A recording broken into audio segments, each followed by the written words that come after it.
Hello everyone, welcome back to my channel. कैसे हैं आप सभी? होप आप सभी बहुत अच्छे होंगे।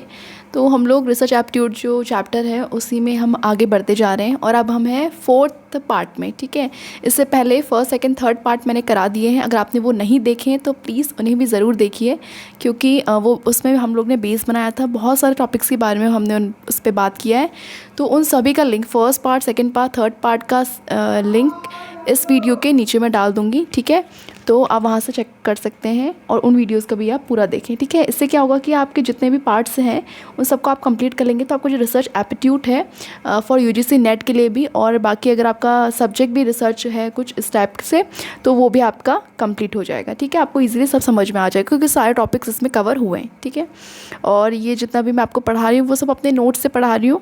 तो जो मैं यूजीसी नेट के लिए प्रिपेयर करती हूँ अपने नोट्स से, वही उन्हीं से मैं आपको पढ़ा रही हूँ। ठीक है, ऐसे करते हुए हम कम्युनिकेशन, आईसीटी और भी जितने चैप्टर्स हैं जो मैं कवर कर पाऊँगी वीडियोस में, उनको भी मैं इस वीडियो मतलब कि और जो वीडियोस मैं बनाऊँगी उसमें मैं कवर कर दूँगी। ठीक है, जितने भी उसके पार्ट्स होंगे तो सबका मैं लिंक जो है डिस्क्रिप्शन बॉक्स में देते रहूँगी। ठीक है, आज हम पढ़ने वाले हैं रिसर्च। इसको स्टार्ट करते हैं। तो आज का जो टॉपिक है वो है रिसर्च इथिक्स। ठीक है, रिसर्च इथिक्स क्या होता है? मतलब पब्लिक की जो वेलफेयर की चीज़ें होती हैं उनको बोलते हैं। और इथिक्स मतलब होता है क्या होता है कि जो प्रिंसिपल या फिर गाइडलाइंस होती हैं।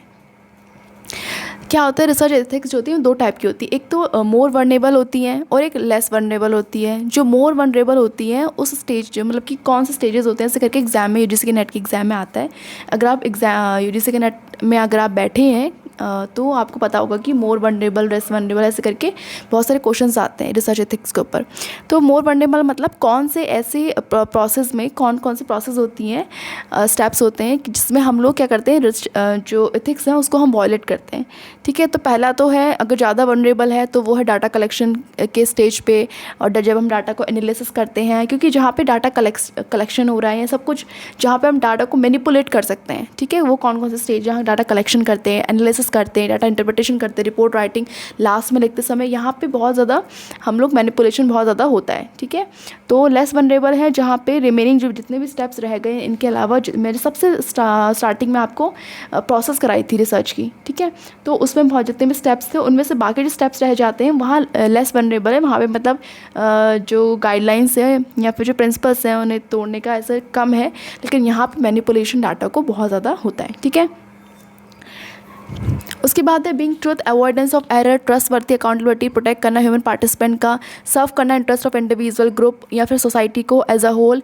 ये सब हमें चीज़ें जब हम रिसर्च करते हैं तो हमें देखने की ज़रूरत है। एथिक्स इंपॉर्टेंस क्या है एथिक्स का? ठीक है, क्यों एथिक्स इतने ज़्यादा ज़रूरी हैं, क्यों जो प्रिंसिपल गाइडलाइंस इतने ज़्यादा ज़रूरी है रिसर्च में? क्योंकि participant are safeguard from exploitation, ताकि जो पार्टिसिपेंट हैं उनको हम सेफ गार्ड कर सकें एक्सप्लॉइट होने से। ठीक है, इन्फॉर्म करना कंसर्न मतलब कि उनको बताना कि हम आपका जो डाटा है वो इस तरह से हम यूज़ करने वाले हैं, तो कंसर्न लेना बहुत ज़्यादा उनको उनसे बहुत ज़्यादा ज़रूरी है। ठीक है, प्रोटेक्ट करना रिसर्च को राइट एंड वेलफेयर के लिए, और ट्रस्ट ऑफ सोसाइटी के लिए भी ये बहुत ज़्यादा ज़रूरी है। रिसर्चर की अकाउंटेबिलिटी के लिए, एक्सपेंशन ऑफ नॉलेज के एक्सपेंशन के लिए, एंश्योर करना full respect, dignity, privacy and disclosure and fair treatment of the subject. ठीक है, उसके बाद फेयर सब सिलेक्शन करना सब्जेक्ट का, फेवरेबल रिस्क बेनिफिट रेशियो बताना। ठीक है, लोगों को कि हाँ इसका क्या रिस्क हो सकता है और क्या बेनिफिट होगा मुझे इसका, ये बताना भी बहुत ज़्यादा ज़रूरी है। इंडिपेंडेंट रिव्यू लेना भी ज़रूरी है। ठीक है, ऑनेस्टी के लिए, एक्यूरेसी के लिए, ऑब्जेक्टिविटी के लिए, एफिशिएंसी के लिए, respect for intellectual property rights के लिए जो रिसर्च एथिक्स है वो बहुत ज़्यादा ज़रूरी है। उसके बाद अप्रोचेस क्या होती हैं टू रिसर्च एथिक्स की? सबसे पहला है डिओन्टोलॉजी। डिओन्टोलॉजी मतलब प्रिंसिपल जो यूनिवर्सली फॉलो होंगे। ठीक है, जज करना एथिकल इशू को on the basis of some universal code के बेसिस पे हम जज कर रहे हैं एथिकल इश्यूज़ को, उसको डिओन्टोलॉजी कहते हैं। एथिकल स्केप्टिज्म मतलब होता है कि रिलेटिव एथिकल डिसीजन मैटर्स में ऑफ ईच इंडिविजुअल कंसाइज करना एंड कल्चर को। ठीक है, उसके बाद है यूटिलिज्म। उसमें क्या होता है कि जो प्रॉफिट या फिर बेनिफिट क्या होगा, कॉस्ट पर जजमेंट डिपेंड करेगा। ठीक है, कि हमें कितना बेनिफिट होने वाला है और कितना हमें कॉस्ट लगेगी, ये सब चीज़ें क्या है, और कितना प्रॉफिट होगा। ठीक है, मतलब बेनिफिट ज़्यादा होना चाहिए हमें कॉस्ट जो हमारी लग रही है उससे। उसके बाद है एक बेलमोंट है, उनकी रिपोर्ट है। उनकी रिपोर्ट में बोला था कि हमें जो पर्सन है उन्हें उसे रिस्पेक्ट देनी है, बेनिफिशियरी को पता होना चाहिए, कंपेयर करना कॉस्ट और बेनिफिट कितना होना चाहिए, और जस्टिस होना चाहिए, रिस्क बेनिफिट भी हमें कंपेयर करना चाहिए, मतलब कि कोई कितना रिस्क है जो भी हम डाटा वगैरह ले रहे हैं उसमें, ठीक है। उसके बाद क्या प्रिंसिपल ऑफ रिस्पेक्ट, प्रिंसिपल्स क्या होते हैं रिस्पेक्ट के। पहला तो है राइट टू सेल्फ डिटर्मिनेशन, दूसरा है राइट टू फुल डिस्क्लोजर, पूरा जो डिस्क्लोज़र है वो उसका राइट, ठीक है। उसके बाद है डिज़ायरेबल एलिमेंट एथिक्स, वह जो इम्पॉर्टेंट जो टॉपिक हैं उनको तो मैं पूरा एक्सप्लेन कर रही हूँ, जो नॉर्मली कभी कभार आ जाते हैं या फिर कुछ इस टाइप का, आपको ज़्यादा डेप्थ में जाने की ज़रूरत नहीं है, उसके मैं ऊपर ही सिर्फ आपको बता दे रही हूँ कि अच्छा ये है करके, ठीक है। उससे हम ज़्यादा डेप्थ में नहीं जाएंगे, जो एग्ज़ाम में इतना ज़्यादा नहीं पूछ जाता है। Desirable element ethics, desirable element ethics क्या होती हैं, मेंटेन करना कॉन्फिडेंशियलिटी, प्राइवेसी की इशू को, ठीक है, इसे मेंटेन करना। Responsible publication with aim to serve करना सोसाइटी को, जो रिस्पॉन्सिबल पब्लिकेशन होना चाहिए, जो भी आप पब्लिकेशन करा रहे हैं उसका एम जो सोसाइटी है उसको सर्व करने का होना चाहिए, सोसाइटी के बेनिफिट के लिए होना चाहिए। थर्ड है रिस्पेक्ट करना, जो भी आपके कलीग है, नॉन डिस्क्रिमिनेशन अगेंस्ट स्टूडेंट्स के बिहाफ में नॉन डिस्क्रिमिनेशन होना है। उसके बाद फोर्थ है स्क्रीनिंग करना, मतलब if possibility of causing harm to participant you should tell, अगर आपको लगता है कि जो आपके पार्टिसिपेंट है उससे जो भी आप रिसर्च करें उसकी वजह से उनको हार्म हो सकता है, पॉसिबिलिटी है, तो आपको बताना है उनको। फिफ्थ है प्रोटेक्टिव रिसर्च डिज़ाइन, ठीक है, रिसर्च डिज़ाइन आपकी प्रोटेक्टिव होनी चाहिए। सिक्स पायलट स्टडी होनी चाहिए, मतलब कि आप जो भी काम कर रहे हैं, पायलट मतलब मैंने आपको सबसे स्टार्टिंग में बताया था, ठीक है। पायलट में क्या है कि आप थोड़ा सा टेस्ट करके देखना कि जो आप कर रहे हैं वो सही भी है या नहीं है, इस टाइप से थोड़ा सा आपको होता नहीं, जैसे कोई मान लीजिए आप कोई शॉप में गए तो ऐसा तो नहीं कि आप पूरा पहले ही पूरा आप कहेंगे कि नहीं सब भर दो, थोड़ा सा आप देखते हैं कि ये चीज़ सही है नहीं है करके आप चेक भी करते हैं, तो वही कहते हैं पायलट स्टडी, मतलब थोड़ा सा देखना पहले जो भी हम रिसर्च कर रहे हैं, क्योंकि इतनी रिसर्च एक पूरा फुल प्रोसेस है, उसको हम थोड़ा सा चेक करने की कोशिश कर रहे हैं कि हमें कोई खतरा वगैरह तो नहीं है, या फिर और भी चीज़ें, बहुत सारी चीज़ें होती हैं जिसकी वजह से हम लोग टेस्ट वगैरह करते हैं, ठीक है। सेवन्थ है आउटसाइड प्रपोजल रिव्यू, ठीक है, आउटसाइड हम प्रपोजल रिव्यू भी देंगे। उसके बाद है एथिकल इश्यूज़ क्या क्या होते हैं, अवॉइड करना बायस। सबसे पहले तो इश्यूज़ क्या हो सकते हैं कि हम बायसनेस को अवॉइड करना है। बायसनेस मतलब जब अपने मन से कुछ हम अपने मन से ही डाल देते हैं, ठीक है, उसको बायसनेस कहते हैं। तो बायस नहीं होना है कि डाटा अपने मन से मैनिपुलेट कर दिया, कुछ भी डाल दिया, ऐसा नहीं करना है। सेकेंड है यूज़ करना इनएप्रोप्रिएट रिसर्च मेथोलॉजी, अगर हम रिसर्च मेथोलॉजी इनएप्रोप्रिएट यूज़ नहीं करना है हमें, ठीक है, सही से मेथोलॉजी यूज़ करनी है। इनकरेक्ट रिपोर्ट को भी हम इनकरेक्ट कर देते हैं। इनएप्रोप्रिएट यूज़ करना इंफॉर्मेशन को, तो ऐसे नहीं करना है, हमें इंफॉर्मेशन को सही तरीके से यूज़ करना है। रिसर्च को मिसकंडक्ट, ठीक है, रिसर्च मिसकंडक्ट कैसे होती है, नेक्स्ट टॉपिक पे आ गए हम लोग। रिसर्च को मिसकंडक्ट जो करते हैं कैसे होती है, पहला तो फैब्रिकेशन करना डाटा को, कैसे, मेकिंग अप डाटा मैनिपुलेटेड, ठीक है, मेकिंग अप करना डाटा को, या फिर डाटा को मैनिपुलेट करना, दोनों का मतलब वही होगा, डाटा को हम चेंज कर दे रहे हैं। फैब्रिकेशन मतलब मेकिंग अप डाटा को हम अलग तरीके से, जैसे मान लीजिए 150 आया है या कुछ ऐसा आया है, तो हमने आपको लग रहा है कि जो रिज़ल्ट है वो हमारे हिसाब से नहीं आ रहा है, तो डाटा में थोड़े बहुत चेंजेस कर दिए और उसको अपने हिसाब से कर दिया। तो फैब्रिकेशन मिसकंडक्ट करना ये एथिकल उसके अंदर आता है, ठीक है, तो इसको ऐसे बिल्कुल नहीं करना है। फॉल्सिफिकेशन मतलब मैनिपुलेशन करना, जो रिसर्च के मटेरियल है, इक्विपमेंट है, या फिर कोई जो प्रोसेस है उसको ही चेंज कर देना कि हमारा सही जैसे लास्ट में रिजल्ट नहीं आ रहा तो प्रोसेस में ही चेंजेस कर देना, इक्विपमेंट में ही चेंज कर देना, ठीक है। तो इसको जब हम करते हैं, या फिर रिजल्ट में चेंज कर देना, लास्ट में जो रिजल्ट आ रहा है, मान लीजिए हमारे जो भी हमारे पक्ष में रिजल्ट था वो नहीं आ रहा है, या जो हम अज्यूम करके चल रहे हैं वो नहीं आ रहा, हमने चेंजेस कर दिया, तो फॉल्सिफिकेशन हो गया ये, ठीक है। तीसरा है प्लेजरिज्म, सबसे ज़्यादा इंपॉर्टेंट है प्लेजरिज्म, एग्जाम में बहुत बार पूछा जाता है, इसको तो अच्छे से आप याद कर लेना।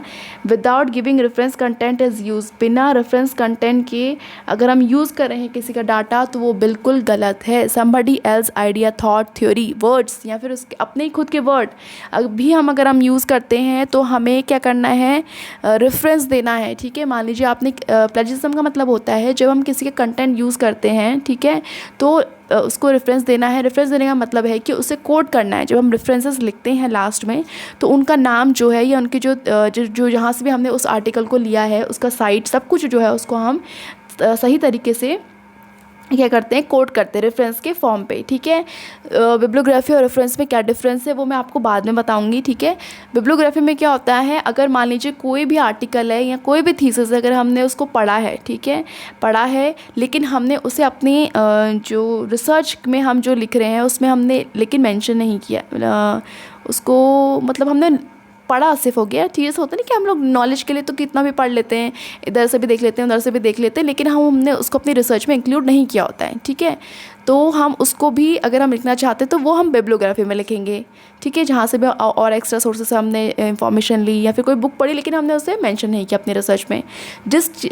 जो भी आपका कंटेंट है जो कि आपने रिसर्च में डाला है वो सब रेफरेंसेस में आएगा, लेकिन अगर आपने एक्स्ट्रा कुछ पढ़ा है लेकिन आपने डाला नहीं है वो सारी चीज़ें बिब्लियोग्राफी में आएंगी, ठीक है। बिब्लियोग्राफी में अदर चीज़ें भी आ जाती हैं यहाँ पे जहाँ से आपने पढ़ा है, देखा है, जो भी है, ठीक है।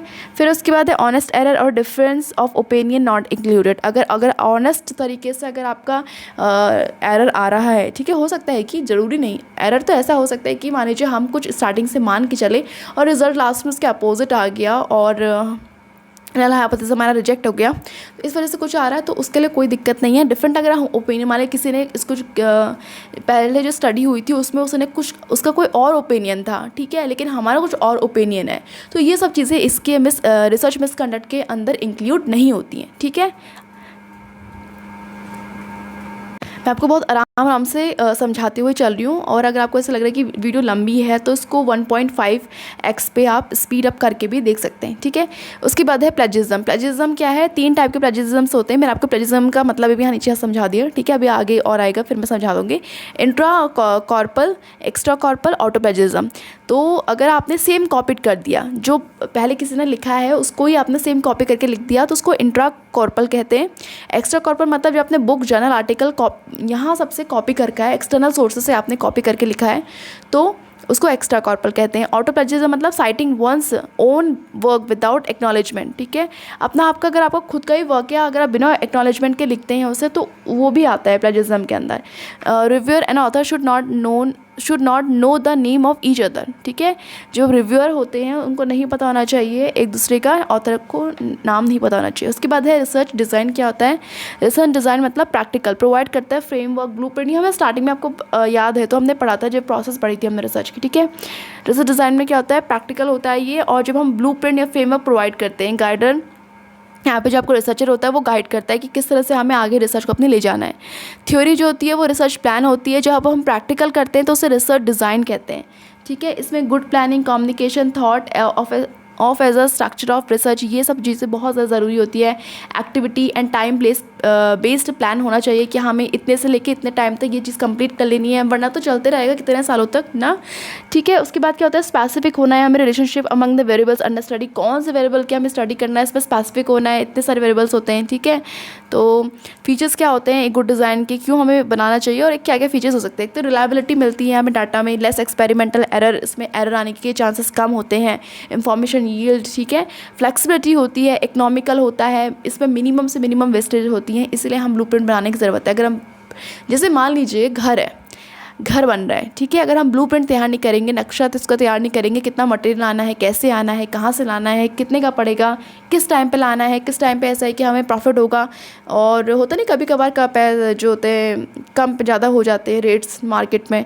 तो अगर हम ये सब नहीं करेंगे, प्लानिंग पहले से प्लानिंग करके नहीं चलेंगे तो सीधी सी बात है हम जो होगा तो फिर सो होगा, कुछ भी हो सकता है, कितना भी मटेरियल लग सकता है। तो इसीलिए हम कोई भी काम करते तो प्लानिंग की ज़रूरत है, उसी को हम रिसर्च डिज़ाइन कहते हैं। मैंने आपको सिंपल सी लैंग्वेज में समझा दिया। फिर उसके बाद है part of research design. Research design के कुछ पार्ट्स होते हैं, ठीक है, जिसे हम SO बोलते हैं, और एग्जाम में कभी कभी आ जाता है कि फुल फॉर्म क्या है, SO क्या, ठीक है। सैम्पलिंग डिज़ाइन, सबसे पहला है सैम्पलिंग डिज़ाइन। मेथड कौन कौन से यूज़ होते हैं, पहला मेथड है सैम्पल, दूसरा है साइज, तीसरा है टाइप्स ऑफ सैम्पल। इसके अंदर ऑब्जर्वेशन डिज़ाइन क्या है, जहाँ पे कंडीशन अंडर रिसर्च, क्या क्या कंडीशंस होती है, डायरेक्ट कंडीशंस होती हैं, इंटर कंडीशन होती है। स्टैटिकल डिज़ाइन कौन सा होता है, टूल या फिर कोई टेक्निक, कोई मेथड कौन सा हम यूज़ कर रहे हैं, F टेस्ट है, T टेस्ट है, कौन सा यूज़ करें, ठीक है। ऑपरेशनल डिज़ाइन कौन सी होती है, मतलब कि क्या टाइम लगेगा, क्या कॉस्ट लगेगा हमें ये डिज़ाइन करने पे, क्या बजट हमारा एग्जीक्यूट होगा, ये सब चीज़ें आती हैं। उसके बाद हम आते हैं रिसर्च डिज़ाइन, वेट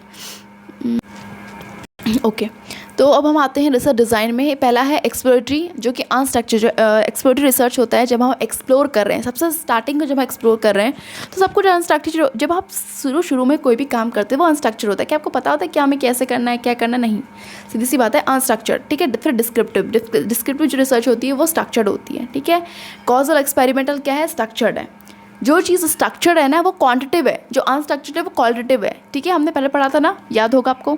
ठीक है, कंक्लूसिव जो होती है उसमें कॉज एंड इफेक्ट देखते हैं। उसके रिसर्च डिज़ाइन टाइप्स, रिसर्च जो डिज़ाइन है उसके टाइप्स क्या हैं। ठीक है, तो पहला है एक्सप्लोरेटरी रिसर्च डिज़ाइन, दूसरा है कंक्लूसिव में कॉज एंड इफेक्ट जिसमें हम देख रहे हैं। ठीक है, कंक्लूड करना जितना भी हमारा जो गिवन डाटा है उसे। ठीक है, एक्सप्लोरेटरी जो हमने स्टार्टिंग में पढ़ा था। उसके बाद कंक्लूसिव, अब जो रिसर्च डिज़ाइन होता है वो दो टाइप के होते हैं, डिस्क्रिप्टिव रिसर्च होता है और एक होता है कॉजल रिसर्च। ठीक है, अब जो डिस्क्रिप्टिव रिसर्च है वहाँ पे क्या है कि डिस्क्रिप्टिव मतलब जो एक्यूरेट हम डिस्क्रिप्शन मिनिमम बायस के साथ, मैक्सिमम रिलायबिलिटी के साथ जो भी हम डिस्क्रिप्शन दे देते हैं उसको हम डिस्क्रिप्टिव रिसर्च कहते हैं। जो डिस्क्रिप्टिव रिसर्च है क्रॉस सेक्शनल डिज़ाइन होती है और एक लॉन्गिट्यूडल डिज़ाइन होती है। क्रॉस सेक्शनल लॉन्गिट्यूडल ये भी मैंने आपको आई थिंक पार्ट 1 जो है उसमें पढ़ा है। ठीक है, तो वहाँ से आप देखेंगे इससे जितने भी पार्ट है ना आप सब देखते हुए जाइए, वरना आपका बीच में छूट जाएगा क्योंकि सब एक दूसरे से लिंक है। Study based on reference period, जो स्टडी बेस्ड होती है रेफरेंस पीरियड पे। ठीक है, टाइम पीरियड ऑफ रिसर्च, कितना टाइम पीरियड हमें लगना चाहिए रिसर्च में। तो दो टाइप के होते हैं, एक तो रेट्रोस्पेक्टिव रिसर्च डिज़ाइन होती है, एक प्रोस्पेक्टिव रिसर्च डिज़ाइन होती है। रेट्रोस्पेक्टिव रिसर्च डिज़ाइन मतलब बैकवर्ड लुकिंग, पहले पीछे देखना। ठीक है, स्टडी करना फिनोमिना सिचुएशन को जो कि पहले हो चुकी है, पास्ट में अगर हो चुकी है, जब हम उनको स्टडी करते हैं उसे बैकवर्ड लुकिंग कहते हैं। प्रोस्पेक्टिव स्टडीज डिज़ाइन वो होती है जब हम फ्यूचर के फिनोमिना, जब हम प्रेडिक्ट करते हैं फ्यूचर को। ठीक है, फॉरवर्ड जब हम देखते हैं। फिर उसके बाद है रेफरेंस पीरियड। अब रेफरेंस पीरियड जो रेफरेंस पीरियड है, जिस टाइम पीरियड तक हम रिसर्च में इन्वॉल्व रहते हैं उसे रेफरेंस पीरियड कहते हैं। ठीक है, टाइप्स ऑफ स्टडी डिज़ाइन, अलग अलग टाइप के स्टडी डिज़ाइन होती हैं। फिजिबल, पायलट, एक्सप्लोरेटिव, फॉर्मुलेटिंग, ये सब एक ही है नाम है। ठीक है, formulating research, explorative research, feasible research या फिर पायलट स्टडी, जो जितनी ये सब एक ही है। और दूसरी साइड जो है डिस्क्रिप्टिव, डायग्नोस्टिक और कॉजल जो है ये सब एक साथ आ जाते हैं। तो ये सारे एग्जाम्स में आते हैं। ठीक है, कि एक्सप्लोरेटिव रिसर्च या फॉर्मुलेटिंग रिसर्च, इन सब के अंदर कैसी रिसर्च होती है, ये फ्लेक्सिबल होती है, नॉन प्रॉपर्टी सैम्पलिंग के अंदर आती है। कैसे नॉन प्रॉपर्टी है वो हम आगे जाके देखेंगे तो हम आगे पता चलेगा। No pre plan data, pre plan नहीं है इसका मतलब अनस्ट्रक्चर्ड है। ठीक है, अनस्ट्रक्चर्ड इंस्ट्रूमेंट मैंने आपको बता दिया। No fix decision about operational procedure के बारे में कोई फिक्स डिसीजन नहीं है। वहीं सेकंड जो अदर साइड है डिस्क्रिप्टिव, वो रिजिड है एकदम, प्रॉबिलिटी है, प्री प्लान होता है, स्ट्रक्चर है, एडवांस डिसीजन है। ठीक है, क्योंकि यहाँ पे थ्योरी पहले से बन चुकी होती है, हम थ्योरी का यहाँ पे सब टेस्ट कर रहे होते हैं इसीलिए। अब फटाफट से हम लोग लास्ट फेज में आ गए हैं, इसे कंप्लीट करते हैं। इसके बाद जो बचेगा उसको हम नेक्स्ट पार्ट में कवर करेंगे। ठीक है, चलिए। टाइप जो है रिपीटेबिलिटी, मतलब जहाँ पे जो टीम होगी वो सेम होगी लेकिन जो एक्सपेरिमेंट का हम सेटअप करेंगे वो सेम होगा। ठीक है, टाइप जो सेकंड है रेप्लिकेबिलिटी है, जहाँ पे टीम डिफरेंट होगी लेकिन एक्सपेरिमेंट क्या होगा, सेम होगा। रिप्रोडक्टिबिलिटी में क्या होगा, जो टीम होगी वो डिफरेंट होगी, एक्सपेरिमेंट सेटअप कैसा होगा, डिफरेंट होगा। ठीक है, चलिए। उसके बाद हम आ जाते हैं यहाँ पे सैम्पल्स के ऊपर आ जाते हैं। 100 पीपल है, 100 पीपल में कुछ पॉपुलेशन होगी, उस कुछ पॉपुलेशन का कुछ कैरेक्टरिस्टिक्स होंगे, मीन होगा, फीचर होगा, उन सब में से हम क्या एक पैरामीटर बनता है। उसके बाद जो सेंसस होता है उसमें जब हम सैम्पल कलेक्ट करते हैं वो 100% मतलब जो भी पॉपुलेशन आती है उसके अंदर वो 100% आती है जब हम सेंसस कलेक्ट करते हैं। मतलब सेंसस का मतलब होता है जब हम सैंपल कलेक्ट कर रहे हैं सारी की पॉपुलेशन, जितना भी जो पार्ट है उसका 100 पीपल है तो 100 पीपल का हम डाटा लेंगे तो हम उसको सेंसस कहते हैं। ठीक है, और 100 पीपल में से अगर हम सिर्फ 10% ले रहे हैं तो हम उसे सैंपल कहते हैं। ठीक है, और उसके बाद क्या है, यहाँ पे सैंपल जो है उसमें रिप्रेजेंटेटिव जो होते हैं वो एक्यूरेट रिजल्ट्स देते हैं, नॉन रिप्रेजेंटेटिव जो होंगे वो रॉन्ग रिजल्ट्स देंगे। ठीक है, उसके बाद क्या होता है, जो सैंपल साइज़ है वो इन्वर्स रिलेशनशिप है सैंपल साइज़ का और सैम्पलिंग एरर का। ठीक है, ये याद रखेंगे, inverse relationship between sample size and sample error.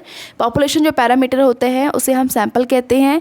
Mean और फीचर्स को हम स्टैटिक्स बोलते हैं। ठीक है, इफ़ नॉट इक्वल, अगर ये इक्वल नहीं है पैरामीटर और सैंपल तो देयर इज़ एरर, तो एरर आने के चांसेस हैं।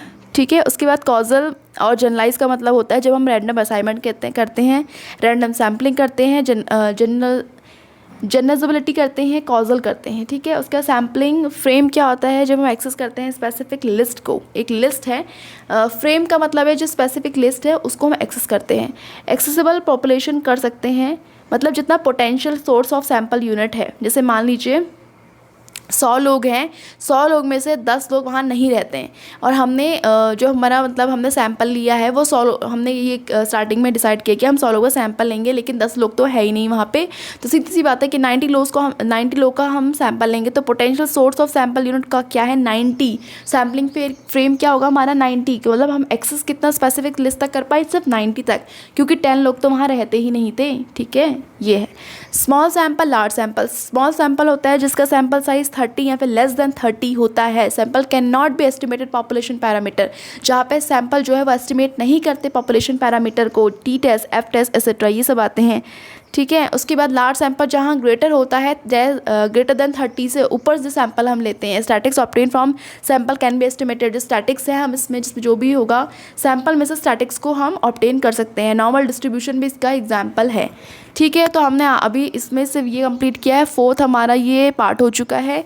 इसके बाद हम नेक्स्ट 5th पार्ट है, वो लास्ट पार्ट है। होप आपको ये वीडियो पसंद आई होगी, मेरी मेहनत पसंद आई होगी।